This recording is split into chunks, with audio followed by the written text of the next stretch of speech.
Saya itu pemuja Allah yang serius. Sama ya pemuja Allah, tapi kan kadang kurang alim. Saya ini pemuja Allah serius. Saya itu kalau ngaji, ya ngaji biasa belajar, itu sering nangis, nangis seneng. Misalnya saya baca tadi, Miftahul Jannah la ilaha illallah, lung kunci kok dikasihkan. Kita ini masuk neraka gak pantas, enggak bawa kuncinya kok masuk gitu. Harusnya kita ini masuk surga, kita kan pegang kunci surga, gak pegang kunci neraka. Maka aneh kalau kamu masuk neraka itu aneh. Coba kita pegang kunci surga apa kunci neraka? Tapi kadang teman saya suruh neraka ora ono kuncine. Karena tidak ada pintunya. Terus saya bilang, kamu kok tahu? Memangnya mau ke sana kata saya. Saya tidak punya rencana tahu neraka. Dan saya meskipun guyon itu serius. Bedanya orang alim sama ndak itu di situ. Kalau orang alim itu guyon itu masih benar, masih serius. Coba saya bacakan ayatnya. Ala inna auliya Allahi la khaufun alaihim wa lahum yahzanun.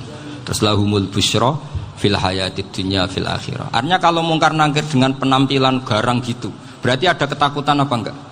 Ada. Padahal ciri utama walinya Allah tidak ada ketakutan. Makanya itu termasuk dalilnya Sayyid Muhammad. Tidak semua orang alami seperti itu, karena wali-wali itu la khaufun alaihim wa lahum yahzanun. Wah anak kiai ketemu karena kerja buat tidur wedek. Iku dreseke ora kok pertanyaan tok nek konan santri piye. Lho isen wis kiai dihanjuti mungkar nakir. Malu gak kira-kira? Mesti plengane konan santri piye. Nak jawabannya gampang karena pernah ngajar tauhid. Makanya Sayyidina Ali ini cerita ini ada di kitab Nurul Dzolam. Sama lihat di kitab Nurul Dzolam karangannya Syekh Nawawi Banten. Itu Sayyidina Ali itu ya, andekan orang biasa mungkin ya agak-agak hasud, tapi ini wali gak boleh kamu katakan. Dia itu mangkal sama Umar. Orang kok setiap orang pernah dibentak. Apa dia berani bentak mungkar nakir? Penasaran dia. Bagaimana perangnya Umar itu berlanjut enggak gitu kira-kira. Akhirnya minta, ya Allah saya minta kasyaf. Ya karena yang minta Sayyidina Ali karena mau wajah dituruti sama kasyaf. Dilihat Sayyidina Umar pas meninggal itu. Jadi hasud itu ya kadang penting asal baik. Loh betul, bahasa Kanjeng Nabi kadang la hasada illa fisnaten. Itu Nabi bahasakan ya hasad. Gus Verson saja yang nafsirkan ghobtoh itu kan gaya-gayanan sebagai ulama. Aslinya Nabi ngendikannya itu la hasada illa fisnaten. Ulama yang ganti itu namanya ghobtoh. Wong Nabi sendiri nyebut hasad kok kamu tafsiri ghobtoh. Ya hasad ya hasad. Udah enggak usah ditawil-tawil pokoknya gitu. Kalau sampean enggak percaya enggak apa-apa. Kok gitu aja kok repot. Karena sampean enggak percaya kemungkinannya dua. Satu enggak ngerti. Dua sama-sama alim. Kan dari awal kalau sama-sama alim kan laisa li alimin ayuqallida aliman akhir. Kita enggak perlu saling mengikuti. Ngapain hasud? Biasa aja. Akhirnya Sayyidina Ali kasar. Pas Umar bangun, setelah mati kan bangun, setelah meninggal bangun. Mungkar nakir datang dengan perang yang sangat garang. Itu digambarkan Sayyidina Ali, matanya itu kalkidril ghali. Kayak apa? Kendil yang apa? Menganga. Wah, seru. Sayyidina Ali senang, paling takut ini Umar. Senangnya bukan main, wah ini mesti takut Umar. Biasa. Ternyata enggak, Umar malah bangkit. Woi, mungkar nakir ya. Kamu tahu menghadapi siapa? Itu betul. Kamu itu menghadapi temannya ahabbal khalqi ilallah. Yang diandalkan temannya bukan dia. Kamu tahu yang kamu hadapi, saya ini teman kekasihnya Allah. Jadi boleh kamu mengandalkan Mbak Virjon. Tapi nanti resikonya mungkar nakir tanya, itu Virjon siapa? Wah itu masalah itu kan. Makanya syaratnya wali itu harus ma'rufun fis sama. Di langit sudah populer. Makanya dulu ada orang yang saking seninya Abdul Qadir ditanya apa saja jamnya Abdul Qadir Al-Jilani. Itu aman karena beliau populer. Makanya program kita harus populer dulu di langit. Nah, itu nanti kalau dicatut oleh santri-santri nggak apa-apa. Kalau nggak populer nanti ditanya, itu siapa? Masalah ini. Umar itu yang dibanggakan itu, kamu tahu saya siapa? Ya enggak tahu, saya ini temannya kekasihnya Allah. Temannya Muhammad, iya Muhammad Rasul. Wah mikir, waduh, repot. Loh di dunia aja gitu kan, temannya presiden, temannya panglima, apalagi ini temannya Sayyidul Awalin wal akhirin. Di dunia aja bilang temannya presiden, menteri, orang sudah takut, apalagi ini temannya Sayyidul Awalin. Hanya mungkar nakir terus konfirmasi sama Allah, gimana ya Allah ini ngadepi. Sebetulnya diadalkan itu temannya, bukan dia. Wah, akhirnya sama Allah dibilang, ya Bu, ya sama seorang seperti itu Bu yang sopan. Terus semenjak itu mungkar nakir itu nggak selalu berpenampilan seperti itu, sangat. Jadi semoga itu konsisten sampai nanti. Jadi kamu kalau ingin nggak takut mungkar nakir, jadi wali dulu. Karena syaratnya tadi hanya wali sing la khaufun alaihim wa lahum yahzanun lahumul busyra fil hayatid dunya fil akhirah. Jadi orang itu kalau ngaji itu harus khatam. Jangan semuanya kena pertanyaan. Dan kalau semuanya kena pertanyaan nanti repot. Kalau Nabi Muhammad ditanya waman Nabi juga. Nabimu siapa? Lu kan terus jadi aneh. Jadi makanya ketika Sayyid Muhammad semua ulama lah, nggak ada am kecuali ditaksis. Kecuali sifatnya Allah. Misalnya bikulli syai'in alim ya benar-benar bikulli syai'in. Tapi kalau am semuanya pasti ada taksis. Meskipun dalam muhawarah muhadasah biasa. Misalnya contoh gampang, istri kamu baru seneng kamu, Mas nak pengen apa-apa aku lapor aku, gak apa-apa Mas, mesti aku seneng gak sama lapor. Iku dia aku pengen wayo. Wah langsung jadi apa wae. Mesti apa wae maksudnya kecuali itu gitu.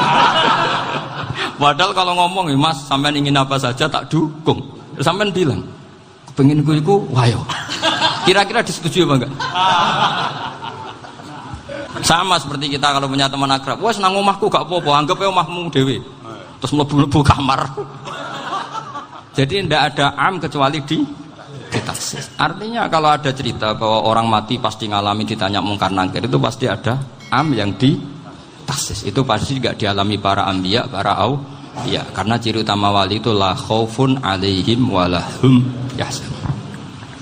Kemudian saya yang mau cerita ya supaya sampean bisa menghadapi dunia global ini, tak bawa tafsir Munir termasuk tadi. Ini saya baca ini karangannya Syekh Nawawi karena tadi kata Mbah Firjon ngaji itu harus sama orang yang bersanad. Saya ini kalah sama beliau itu berkali-kali. Secara nasab saya harus manggil Mbah. Secara silsilah ilmu saya juga kalah lagi. Saya sering disewani sama cucu-cucu Syekhona Khalil. Kiai Siddiq itu termasuk murid dekat beliau Syekhona Khalil. Kalau itu berarti kan Gus Wirjon, Ahmad, terus Mbah Siddiq. Mbah Siddiq ngaji Syekhona Khalil. Syekhona Khalil itu pernah ngaji langsung sama Sayyid Zaini Tahlan. Berarti beliau dari Sayyid Zaini Tahlan itu baru generasi kelima. Sementara saya itu sudah ke-7 atau ke-6. Saya, Mbah Mun, Mbah Karim misalnya, Mbah Hashim, Mbah Mahfud Termas, Sayyid Abi Bakar Sato yang arangnya Anatul Talibin, baru Sayyid Zaini Tahlan. Berarti saya ke-7, kalah lagi. Tapi untuk jadi wali biasanya cepat saya. Karena syaratnya jadi mbah itu ngalah demi putu. Jadi kalau beliau ngotot, saya dulu Gusti, saya mbahnya. Wah itu mbah yang nggak baik. Pasti jatahnya dikasihkan apa? Cucunya dulu. Makanya Abdul Muthalib itu orang yang dapat wangsit, tapi yang jadi nabi itu cucunya. Jadi dalil saya banyak. Sebenarnya Abdul Muthalib itu sudah sering dapat wangsit.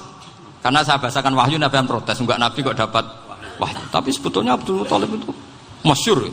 Kalimat-kalimatnya menunjukkan bahwa beliau itu sudah dapat wahyu kalau nanti cucunya itu jadi apa? Nabi. Makanya senangnya bukan main Abdul Muthalib sama Rasulullah. Putu seneng, mbah seneng putu. Jadi mungkin, jadi sampean enggak usah protes, Bro. Yang jadi wali kok cucunya. Dulu betul. Dulu Mbah Hamid Pasuruan itu kalau Mbah Ahmad Siddiq ke sana, Mbah Hamid Pasuruan kalau manggil Mbah Ahmad Siddiq itu paman. Tapi pamannya minta ijazah ke ponaan. Apa ya gara-gara itu memang. Kalau itu masih berlaku, apa? Ngalah tadi. Kayaknya masih apa? Hawane masih. Hawane masih. Karena melihat tren-tren langit masih gitu kayaknya masih. Masih itu. Ya. Tapi mbahnya tetap dapat jatah, tenang saja nanti. Tapi memang sebaiknya mbah itu legowo. Rasulullah Muhammad SAW itu terkenal min dzurriyyati Ibrahim. Tapi kata Rasulullah, ana dakwatu Ibrahim wa bisyaratu Isa. Aku nganti ngene iki barokah dongane Nabi siapa? Ibrahim. Jadi dongane Nabi Ibrahim nggih tiba teng putu. Jadi banyak bukti bahwa jatuhnya ke putu gitu. Tadi saya di kamar sama beliau berduaan. Nih Mbah sing dadi wali dhisik ndi? Aku Mbah. Cocokan tadi. Nah, kenapa saya akhir-akhir ini gulirkan daftar wali? Kenapa? Saya ini resah ya, orang sudah ingin dicintai pejabat, dicintai tetangga, dicintai teman. Tapi kadang-kadang orang lupa lagi dicintai Allah. Makanya saya meskipun guyon, tapi ini amdan, bukan sahwan. Supaya orang punya cita-cita lagi jadi wali, ingin dicintai Allah. Kita ini terlalu lama ingin dicintai makhluk. Mbok ya naik kelas sedikit lah. Ingin dicintai Allah Subhanahu wa Ta'ala. Meskipun saya guyon, tapi tadi guyon saya tuh lebih serius ketimbang serius Anda. Karena tak pikir. Saya tuh kalau pergi itu seneng ngebis, bukan karena saya tidak punya mobil, tapi saya sering mau butuh itu supaya nggak diganggu. Karena saya tuh harus punya waktu sendiri. Kalau ngebis kan ketemu orang nggak kenal, tapi sekarang ya agak susah, banyak yang kenal. Dan susahnya lagi nggak minta ijazah, minta foto. Repot tuh. Mau dibenci itu umatnya Rasulullah Shallallahu Alaihi Wasallam. Mau disetujui itu sanatnya mana? Kalau ketemu orang alim minta apa? Foto. Itu nggak ada sanatnya. Nggak tahu saya itu mazhab dari mana itu. Ya mazhab milenial yang jelas itu kan. Ini tak baca ya biar dapat. Karena ini kenangan saya sama Mbak Ahmad Siddiq. Saya masih ingat betul beliau ngisi hallnya Mbak Abdullah bin Umar, berarti abahnya Mbak Hamid. Karena mbah saya itu Fatimah binti Khalid bin Umar. Kalau Mbah Hamid itu Hamid bin Abdullah bin Umar. Itu saya masih ingat betul zaman itu Mbah Hamid siap hall di Lasem itu rawuh dan saya derek mbah saya karena masih misanan datang ke Lasem. Itu beliau pas itu ngisi sama Mbah Mun. Mbah Mun masih muda, Ki Ahmad Siddiq sepuh senior. Itu beliau cerita bahwa dulu ketika Indonesia dijajah Jepang itu para kiai mimpi dibacakan ayat Khulibatir Rum fi adnal ardi wa hum min ba'di walabihim salim. Terus ada kiai yang tanya, takwilannya gimana? Ya nanti Jepang pulang bukan karena kita yang mengalahkan, tapi Jepang ada yang mengalahkan sendiri, meskipun tidak kita. Kayak dulu Faris tidak dikalahkan Islam, tapi dikalahkan Romawi, tapi yang senang umat Islam. Wa yauma idzi yafrahul mu'minun. Itu luar biasa ulama-ulama kita. Delalah kejadiannya Indonesia seperti itu. Yaitu kita tidak mengalahkan Jepang, tapi Jepang pulang sendiri karena dikalahkan apa? Sekutu. Ya ini saya baca. Ini tidak usah dicek bacanya benar apa enggak. Sudah aman apa? Aman. Karena kalau saya salah itu ya sengaja. Artinya ya sengaja saja. Ya biasa maksudnya. Saya kemarin ngisi di Pondok Peloso, di Pondok Al Munawir Jogja. Salah itu ada dua, ada salah yang memang benar-benar salah. Itu enggak apa-apa, bisa dimakfu. Karena mesti sangke wong goblok salah yang terus itu. Ada salah bawaan ilmu, itu repot tuh dan ini. Karena misalnya kita yang biasa belajar qiraah safah wa yahsibuhu, mesti diulang lagi wa yahsabuhu. Karena qiraahnya Imam Asim itu hasiba yahsabu bi fathis sin. Sementara kita kalau ngaji kitab kulino yahsib. Sehingga kita yang biasa belajar safah itu kalau baca kitab itu kayak orang bingung. Kadang-kadang yang ngaji juga bingung. Gus Pak mau cok bulan pilih. Ya tepat-tepatan. Ada yang mengatakan Gus Pak bingung, ada yang mengatakan Gus Pak alim alama. Ya tepat-tepatan nasib tadi. Karena memang ya sab'ah memang seperti itu. Misalnya kufuan. Kufuan itu Imam Asim baca kufuan. Tapi beliau punya murid namanya Syu'bah. Itu kalau baca kuf'an. Makanya kita itu, ini kan khataman Quran ya. Jadi saya menyinggung sedikit tentang qiraah sab'ah. Tadi beliau juga sudah tak kasih kitab saya Hifdzuna Liyadal Mushaf.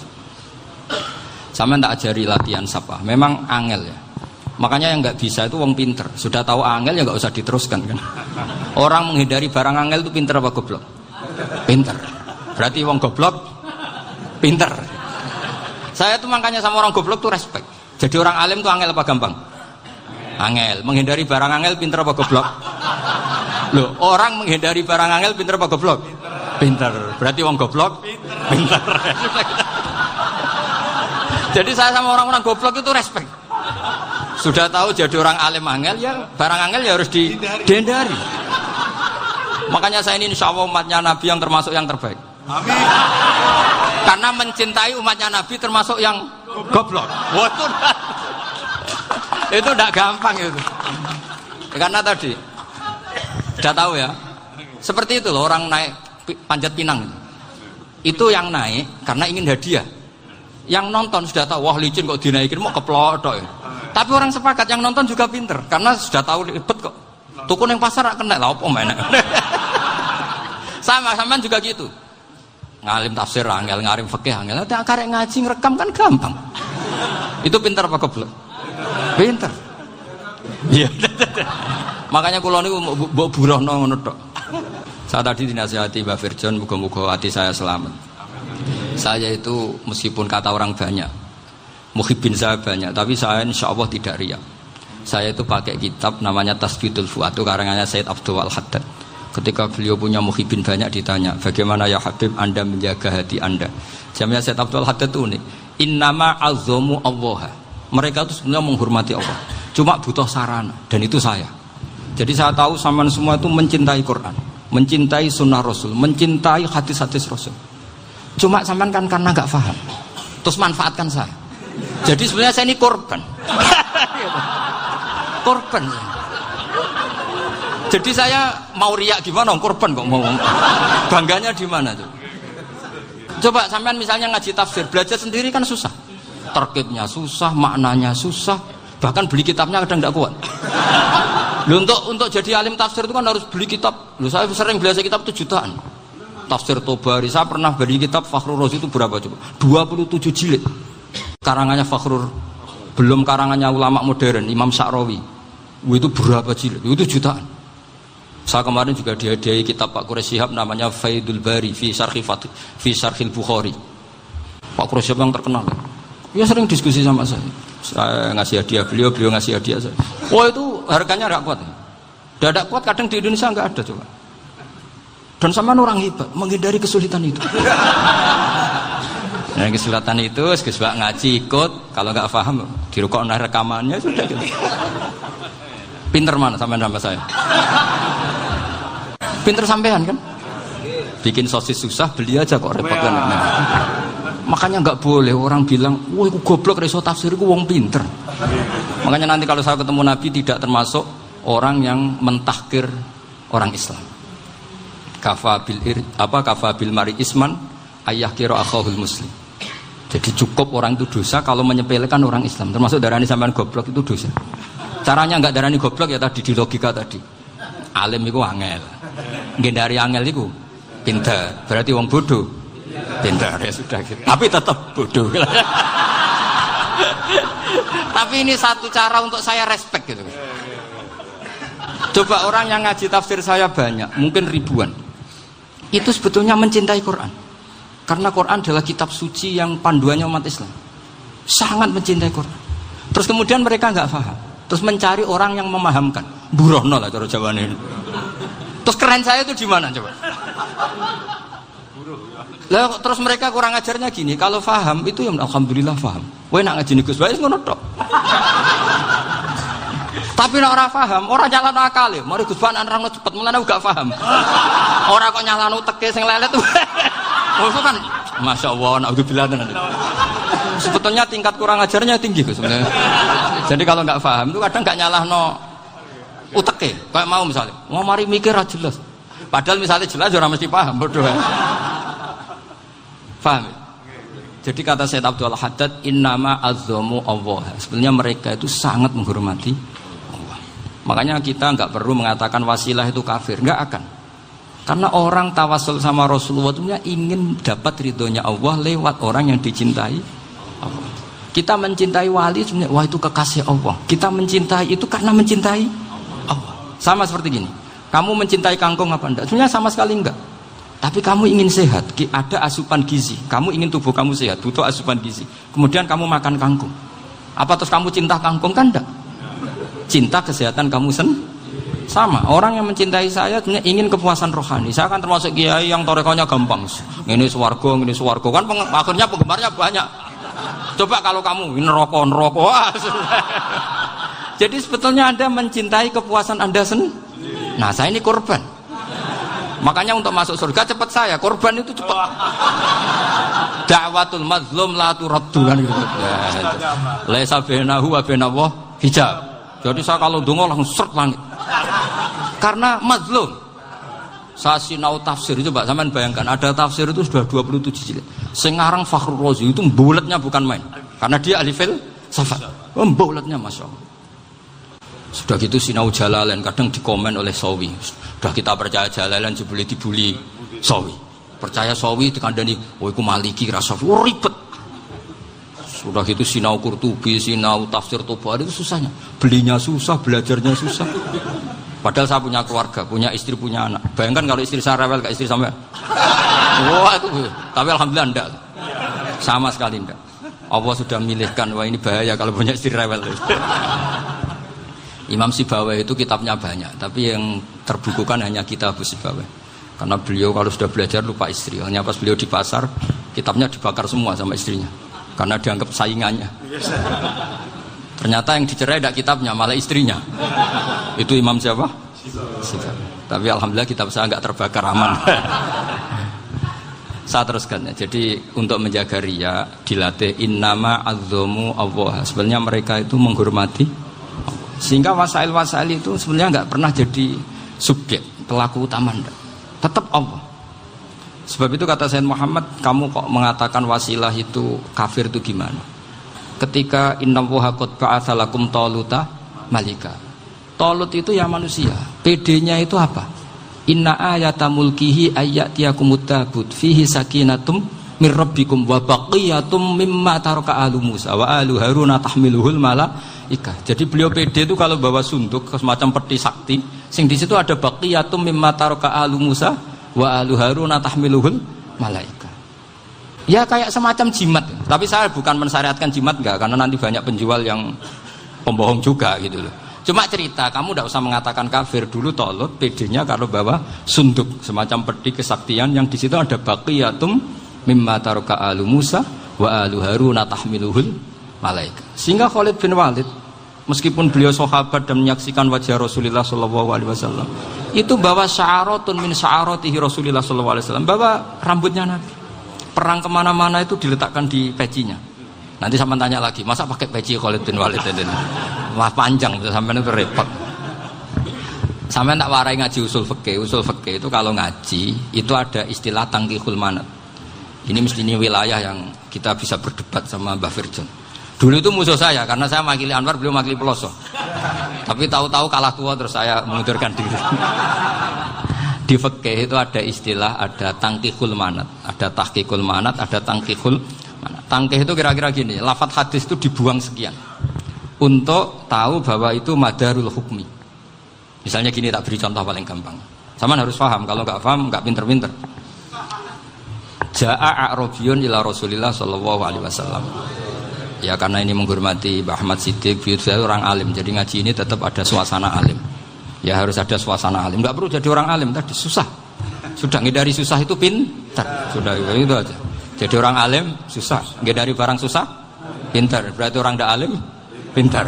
Nah, meskipun tetap sudah itu pegangi sampai mati nanti. Loh, jadi orang alim itu repot. Itu kata Imam Ghazali, kalau orang alim kalau mau masuk surga itu sama Allah nggak boleh. Kif, kamu nggak boleh langsung masuk surga.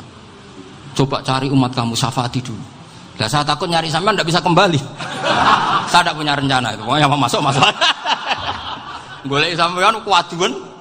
Aduan balik raroh dewe, wah repot nanti saya. Berat jadi orang alim itu berat. Ya saya teruskan ya. Ada tangkihul manat. Ja'a a'rabiyun ila Rasulillah sallallahu alaihi wasallam. Faqala ahlaktu wa ma ahlakaka qal waqatu imraati fi nahari Ramadan. Ya sidang kita, saya ini rusak ya Rasulullah. Kenapa? Karena saya menjima istri saya fi nahari Ramadan. Terus kata Nabi, kamu harus bayar kafarah. Napa Nabi kafarah? Puasa 2 bulan. Wong baru 1 hari aja terjadi gitu kok disuruh puasa 2 bulan. Ya tidak kuat ya Rasulullah. Baru berapa hari saya puasa aja kecelakaan seperti itu. Apalagi kalau sampai 2 bulan. Tidak ya Rasulullah. Ya sudah kalau gitu kamu pertama ngasih makan apa? Itqu raqabah kan, pertama merdekakan budak. Tapi kan sekarang nggak ada budak makanya terus sekarang langsung puasa. Wah ini nggak bisa semua. Ya sudah ngasih makan orang 60. Kasihkan siapa ya Rasulullah? Ya orang fakir. Saya ini paling fakir. Di kampung saya ini orang paling fakir. Jadi mulai dulu orang fakir itu hubungan suami istri itu paling lancar mulai dulu. Makanya orang fakir itu anaknya banyak. Karena hiburannya hanya itu. Wong Ramadan aja. Coba mau ke ATM nggak punya uang, mau antri di bank nggak punya, mau apa coba? Itu mulai dulu. Ini sanatnya mutasil. Wah, akhirnya sudah sanksinya kan tadi ya idku raqabah atau puasa 2 bulan berturut-turut atau ngasih makan 60 orang miskin. Lalu kata ahli usul fikih, kata Arabi dibuang, nggak menjadi catatan hukum. Orang kota pun kalau melakukan itu juga kena sanksi yang sama. Imro'atau juga dibuang. Andai kan itu dilakukan untuk amatnya juga ketentuannya sama. Nah sekarang perdebatan antara Imam Syafi'i dan Imam Malik begini. Sekarang pertanyaan gini, jima istri itu hukumnya boleh apa haram? Boleh kan? Lalu kalau ada orang tanpa udzur kemudian makan siang-siang, cara Imam Malik hukumnya sama, harus kena sanksi yang sama. Karena sama-sama hadku hurmati Ramadan bi ghairi udzrin syar'iyyin. Sama-sama merusak hukum Ramadan tanpa udzur syar'. Lu jima itu tidak zina. Kan hukumnya jaiz. Nah, sekarang makan hukumnya jaiz, harusnya juga kena ketentuan yang sama. Cara pikirannya Imam Malik. Nah, alhamdulillah Imam Syafi'i gak setuju. Wah, cara setuju repot. Bahkan orang-orang Syafi'i sudah punya khilaf, kalau gitu minum dulu. Iya, biar gak kena. Iya, biar iftarnya pakai minum. Setelah minum baru jima kan. Ya. Ini sudah menyiapkan khilafnya. Ini khas Syafi'i ini, bongsong rekayasa hukum. Nanti bisa belajar jauh cara ngakali hukum. Makanya guyonan yang masyhur Gus Dur itu gitu. Ada seorang kiai atau Gus lah, ya punya salah, namanya manusia kan punya salah, entah cangkruk entah apa, pokoknya punya salah. Ada wartawan yang ngiranya semua kiai itu orang suci, sehingga tanya sama Gus Dur, Gus itu ada kiai kok, ya pokoknya salah lah. Tapi jangan bayangkan dosa besar, enggak, kecil-kecil aja. Itu gimana itu? Padahal kiai kan orang suci. Jawabnya Gus Dur lucu. Ya justru yang boleh salah itu para kiai. Kalau kamu nggak boleh. Loh, kok bisa Gus? Karena mereka tahu caranya tobat. Repot. Kalau kamu nggak tahu caranya, sama pelanggaran hukum itu ya harus pakar-pakar hukum. Ya. Itu yang tahu caranya yang rekayasa. Kalau kamu ya kena pasal kan. Ya. Jadi kamu jangan niru saya. Saya ini punya sekian cara untuk Nah, itu namanya khilaf. Makanya kata Sayyid Muhammad, kamu tidak usah anti khilaf. Karena Abu Hanifah itu membolehkan khilaf, kitabul khiyal. Yang penting kamu soleh dulu. Setelah soleh nanti Allah maklumi. Soleh dulu, syaratnya soleh dulu. Kalau tidak soleh jangan. Contohnya gini, ada orang mau puasa lemes sekali, mau makan. Gampang. Kalau langsung makan kan kayak hadku hormati Ramadan biwiri udrin syar'iyyin. Aku langsung mau jembera sowan Mbah Firjon. Sudah status saya apa? Musafir. Ya, sudah berangkat aja sampai Tuban makan. Nanti kalau nggak jadi ya nggak apa-apa sudah. Kan mulai pergi sudah musafir. Saya tidak tahu nanti malaikat tertarik gebuki nggak tahu. Tapi itu ada khilafnya. Asal soleh. Karena kata Sayyid Muhammad dan semua kitab mengatakan itu. Kalau sama nggak tahu ya kebablasan. Nabi Ayub, yang nabi yang terkenal gudikan itu siapa? Ayub ya. Nah, itu yang Israiliyatnya kan seru lah. Gudikan dikukur bek kreweng itu terlalu lah kalau itu. Untuk kreweng konti, orang Arab orang kreweng itu sudah masalah itu. Singkat cerita, Nabi Ayub ketika diasingkan kaumnya itu kan nggak punya sumber makanan. Lah orang lelaki itu mulai dulu egois. Istrinya Nabi Ayub itu cantik sekali. Udah cantik, rambutnya bagus. Makanya kamu nggak usah tanya kenapa istrinya kayak banyak yang cantik. Ya, nah warasatul anbiya, nggak boleh gitu. Kalau nggak cantik ya warasatul anbiya dari segi balak. Istrinya Nabi itu semuanya cantik. Nggak usah tanya sebabnya apa, pokoknya gitu, semuanya cantik. Singkat cerita, beberapa kali istrinya Nabi Ayub itu kerja demi bisa nafkahi Nabi siapa? Suatu saat itu tidak ada pekerjaan yang cukup untuk beli roti. Satu-satunya peluang dapat rezeki itu putrinya raja itu rambutnya berondoli. Terus ada sayembara siapa yang rambutnya bagus mau dibeli. Sampai rambutnya istrinya Nabi Ayub itu dijual. Nabi Ayub tersinggung karena itu mengurangi kecantikan. Jadi lelaki mulai dulu gitu. Udah nggak urun kalau istrinya nggak cantik itu komplain. Itu khasnya lelaki. Jadi kalau kamu gitu ada sanadnya juga, tenang saja ya. Komplain ya pegawaian itu. Saking mangkelnya Nabi Ayub terus ngendikan la adriban naki mi'ata sautin. Kamu akan saya pukuli dengan mi'ata sautin atau dengan 100 cambukan. Atau mi'ata dikhtin atau mi'ata apalah sesuai konteks zaman itu. Engko namanya pecut tuku konti kok ribet lagi. Singkat cerita, akhirnya ketahuan bahwa istrinya menjual itu demi Nabi Ayub. Allah nggak ridho kalau kekasihnya yaitu istrinya Nabi Ayub wis perjuangan kayak gitu malah kena hukuman. Tapi Allah juga nggak ingin kekasihnya yang bernama Ayub melanggar sumpah. Padahal beliau sudah sumpah, wallahi demi Allah nanti tak pukul dengan 100 kali. 100 kali dengan lidi lah misalnya, contoh yang gampang tuh lidi. Akhirnya sama Allah dikasih satu solusi. Wa khud biyadika dikhtan fadrib bihi wala tahnas. Ya sudah, lidi itu ikat jumlahnya 100. Terus pukul sekali saja, anggap saja sudah 100. Iku pangeran sing wari ngakali ngono iku pangeran. Tapi syaratnya soleh. Syaratnya soleh. Jadi kalau kamu anti khilaf berarti anti ajarannya Allah di ayat itu. Wa khud biyadika dikhtan fadrib bihi wala tahnas. Itu dulu ada, ini cerita di Ithaf. Ini cerita terakhir. Ini sudah, sama jangan nama sudah. Terus pengumuman tadi yang nggak pernah sepuh ngutang saya itu haram tadi. Karena tadi saya punya kewajiban di rumah yang bisa menggugurkan ya kewajiban yang lebih besar. Lebih besar itu ya tadi bisa pernah guru, pernah sepuh. Yang jelas nggak umur. Umur sampean menangkap itu. Tua serepet itu. Ada raja itu ganteng kaya, senengannya nikah perawan cantik. Oh itu semua kampung mesti kenal. Mungkin digilir atau gimana pokoknya. Suatu saat ada pemuda suka sama perempuan yang di kampungnya, cantik sekali. Kemudian pemuda ini ternyata pekerja di kerajaan itu. Tiap hari ditanya, oh itu yang di kampung yang cantik siapa? Mau saya nikahin gini. Wah bahaya ini saingannya raja. Jadi yang dibidik pemuda tadi itu saingannya. Si raja ini orang yang namanya raja kan gengsinya tinggi. Kaifatang kihuha wa qad ra'aitu qad qabbalaha rajulun. Kobok nikah piye? Saya itu pernah melihat dicium lelaki. Wah, gak mau. Gak gelem wis kadung ditambung lan waqat qabbalaha rajulun. Saya pernah melihat sendiri qabbalaha rajulun, dicium oleh lelaki. Wah, sudah gak minat raja langsung gak keren. Suatu saat pemuda tadi nikahi perempuan itu. Rajanya marah-marah. Kamu lelaki gak punya harga diri gini. Gak punya selera, gak punya harga diri, sudah pernah dicium orang kok tetap dinikah. Terus bilang ke raja, ta'rif manir rajul, lelaki itu siapa? Abuha.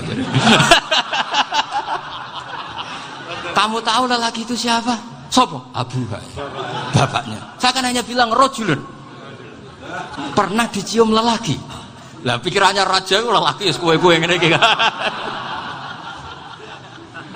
Tapi butuh ecan mau raja ben gak sida, itu aja tuh. Baru kayak digulirkan gitu, waqat qabbalah rajulun. Wah nggak mau. Setelah itu suatu saat pegawainya tadi nikahi perempuan. Kamu nggak punya harga diri gini. Kamu tahu mandir rajul apa abuha? Wah nak ngono aku gak poho-poho. Lah monggo sakniki wis bojo kula. Ora trimo wis diambung wis macam-macam. Lah itu namanya khilah. Apa? Khilah. Kalau di Balawa disebut tauriyah atau apalah. Tapi saya tidak ngajari sampean seperti itu. Sudah pinter sebelum saya ajarin. Bangsa ngakali kan sudah pinter. Saya kira demikian. Assalamualaikum.